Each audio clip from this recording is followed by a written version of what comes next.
Assalamualaikum warahmatullahi wabarakatuh. Perkenalkan, kami dari kelompok 6 akan menjelaskan tentang perkembangan Islam di Nusantara pada masa Wali Songo. Perkenalkan, nama saya Muhammad Ali Mujadid dengan NIM 240605110082. Dan ini teman saya. Saya Sina Ahmad Sanjita dengan NIM 240605110069. Dan ini teman saya. Saya Nur Aziza Rizka Rajabi dengan NIM 240605110078. Jadi, Wali Songo itu merupakan penyebar agama Islam di Jawa pada abad ke-14. Nah, mereka sangat penting dalam perkembangan budaya Islam di seluruh Nusantara. Wali Songo ini bertempat di pantai utara Jawa di 3 lokasi pusat utama, yaitu Surabaya Gresik, Lamongan di Jawa Timur, Demak Kudus Muria di Jawa Tengah, dan Cirebon di Jawa Barat. Lalu ada juga dari pesantren Watu Layar, yakni Sunan Bonang, Ampel Denta Sunan Ampel, dan Giri Sunan Giri. Itu yang dibawa Wali Songo. Selanjutnya, awal masuknya Islam ke Indonesia itu diperkirakan pada abad 13 melalui perdagangan dan interaksi sosial. Perdagangan Muslim terutama di Gujarat, India, dan Arab berperang.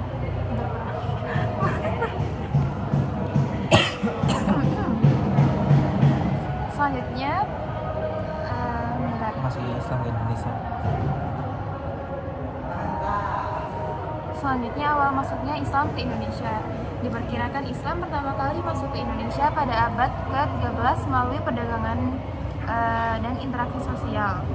Perdagangan Muslim terutama dari Gujarat, India, dan Arab berperan penting dalam menyebarkan agama. Pelabuhan seperti Malaka dan Aceh menjadi pusat penyebaran Islam di Nusantara. Selain perdagangan, faktor dan sosial dan budaya juga mendukung masuknya Islam. Namun teori-teori masuknya Islam itu ada teori Mekah, teori Gujarat India, nasionalisme, proklamasi, dan isi proklamasi. Kesimpulan, emang ada kesimpulan? Itu aku yang nganu. Iya. Kayaknya sampai ini deh. Itu Ada salah teori deh, proklamasi. Itu gak kesalin semua deh, serius itu belum kesalin semua. Karena aku sempat nanya tuh, aku itu belum nyalin semua. Parah. Ya Allah, Re. Ini dijelasin apa enggak? Selanjutnya ada teori-teori masuknya Islam. Nah, teori-teori masuknya Islam sendiri dibagi menjadi 4. Ada yang mengatakan Islam itu masuk ke Indonesia itu melalui Mekah gitu, dari Arab. Itu dimulai dari abad ke-7 dan ke-8. Nah, itu katanya pedagang-pedagang Arab itu memasuki wilayah Nusantara untuk berdagang sekaligus berdakwah tentang keislaman. Adapun teori kedua yaitu teori Gujarat yang menyatakan bahwa Islam disebarkan dari India ke Nusantara melalui perdagangan juga pada abad ke-13 hingga ke-15. Adapun teori Persia, nah teori ini itu didukung oleh budaya-budaya Persia yang tersebar di Nusantara, khususnya dalam hal keislaman. Terus selanjutnya ada teori Cina. Nah, teori ini didukung oleh bangunan-bangunan Cina yang ada di Indonesia yang bernuansana Islam. Adapun dulu itu orang Cina katanya berdagang ke Indonesia itu juga menyebarkan agama mereka, terutama ada juga yang agama Islam. Nah, begitu.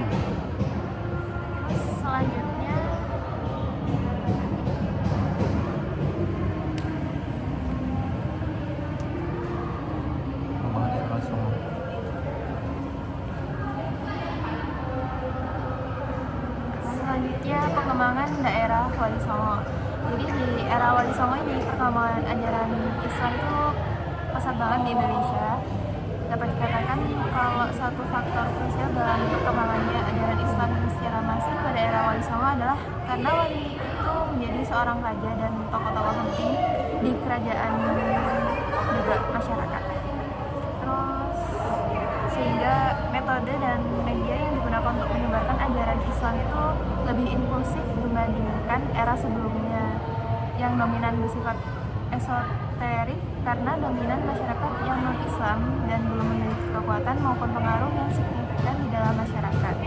Terus Wali Songo itu mengembangkan agama Islam dengan penyampaian peta formasi 531 yang maksudnya tuh bagi wilayah penyampaian ajaran agama Islam tepat sasaran yaitu di 5 di Jawa Timur, terus 3 di Jawa Tengah, 1 di Jawa Barat. Yang di Jawa Timur itu ada Sunan Gresik di Gresik, terus Sunan Ampel di Surabaya, Sunan Giri di Gresik, Sunan Derajat di Lamongan, Sunan Bonang di Tuban, terus 3 di Jawa Tengah.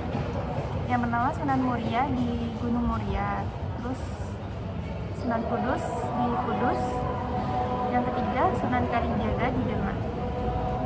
Terus 1 di Jawa Barat tuh Sunan Gunung Jati di Cirebon.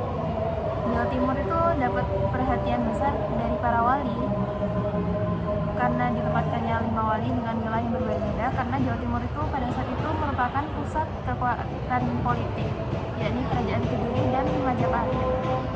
Di Jawa Tengah, para wali lebih terlihat sebagai penyebar Islam yang berprofesi sebagai pedagang.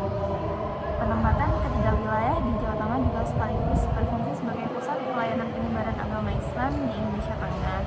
Karena pada saat itu, pusat kegiatan politik dan ekonomi beralih ke daerah tersebut dengan runtuhnya Kerajaan Majapahit dan munculnya Kesultanan Demak. Selanjutnya, peran Wali Songo dalam menyebarkan agama Islam di Jawa. Peran Wali Songo dalam menyebarkan agama Islam di Jawa itu, Wali Songo mengenalkan Islam ke masyarakat Pulau Jawa melalui pendekatan yang terbilang damai dan dilakukan secara perlahan-lahan. Wali Songo mendekatkan Islam ke masyarakat Pulau Jawa melalui unsur budaya, pendidikan, tradisi, bahkan melalui kesenian, pernikahan, dan pendekatan politik.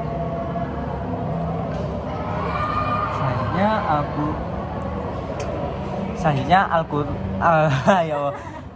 alkulturasi Wali Songo dalam ajaran Islam dengan budaya lokal Jawa. Nah, alkulturasi itu apa? Kok nggak disantumin? Aduh.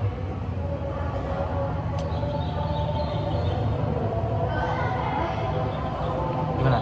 Selanjutnya alkulturasi Wali Songo dalam ajaran Islam dengan budaya lokal Jawa. Nah, alkulturasi itu apa? Alkulturasi adalah fenomena yang terjadi ketika dua kelompok dengan kebudayaan berbeda melakukan kontak langsung secara intensif. Nah, perkembangan dakwah Islam di Jawa itu menunjukkan proses alkulturasi yang unik, di mana Islam yang mulai masuk ke Pulau Jawa harus berhadapan dengan budaya Hindu-Buddha serta tradisi lokal yang sangat kuat. Seperti kejawen yang telah mengakar dalam kehidupan masyarakat dan kerajaan. Dalam sejarah Islam di Jawa, akulturasi budaya ini menjadi salah satu faktor penting yang mendukung penyebaran ajaran Islam secara damai dan bertahap. Nah, Wali Songo itu menyebarkan Islam di Pulau Jawa itu nggak langsung kayak perang gitu, itu kena semua. Tapi melalui pendekatan secara perlahan, melalui akulturasi gitu. Jadi budayanya si Buddha dan Hindu ini disamping-sampingkan dengan budaya Islam gitu. Jadi terbiasa mereka akhirnya masuk Islam kayak gitu. Jadi selanjutnya ada tantangan yang dihadapi Wali Songo dalam menyebarkan Islam di Jawa. Yang pertama itu budaya dan tradisi Hindu-Buddha yang mengakar kuat. Yang kedua perlawanan dari kaum elit dan penguasa lokal. Yang ketiga pendekatan kompromistis yang berbeda. Yang keempat perbedaan ajaran dan praktik agama. Yang kelima kesulitan akses ke wilayah pedalaman. Selanjutnya dampak jangka panjang dakwah Wali Songo terhadap masyarakat di Jawa. Ini akulturasi budaya Jawa dan Islam, terus tersebarnya sistem pendidikan pesantren, pengaruh Islam terhadap sistem sosial, pembentukan tradisi Islam lokal, penyebaran nilai-nilai sufisme, serta yang terakhir pembentukan hukum adat berbasis Islam. Nah, yang terakhir ada kesimpulan. Kesimpulannya itu Wali Songo memiliki peran yang sangat penting terutama dalam memperkenalkan dan menyebarkan Islam di Indonesia, khususnya di Pulau Jawa. Metode dakwah yang digunakan juga sangat menarik dan tanpa ada sedikitpun unsur paksaan, sehingga semakin mempermudah dalam menyebarkan Islam ke masyarakat Indonesia. itu. Nah, selanjutnya yang terakhir itu ada kesimpulan. Nah, kesimpulannya di sini yang bisa kita ambil daripada presentasi kita atau diskusi kita untuk hari ini, yaitu Wali Songo memiliki peran yang sangat penting terutama dalam memperkenalkan dan menyebarkan Islam di Indonesia, khususnya Pulau Jawa. Metode dakwah yang digunakan Wali Songo itu sangat menarik dan tanpa ada sedikit pun pemaksaan kepada seluruh masyarakat Indonesia. Jadi masyarakat Indonesia bisa terima untuk masuk Islam dengan lebih terbuka. Nah, Wali Songo sendiri itu membawa dampak yang sangat signifikan bagi seluruh masyarakat yang ada di Indonesia, yang terutama beragama Islam. Budaya-budaya di Indonesia juga yang budaya-budaya Islam yang ada di Indonesia juga terinspirasi dari Wali Songo atau di bawah Wali Songo, sampai sekarang pun masih ada. Jadi itu tadi diskusi kita hari ini. Ya, cukup sekian. sekian. Wassalamualaikum Wassalamualaikum warahmatullahi wabarakatuh.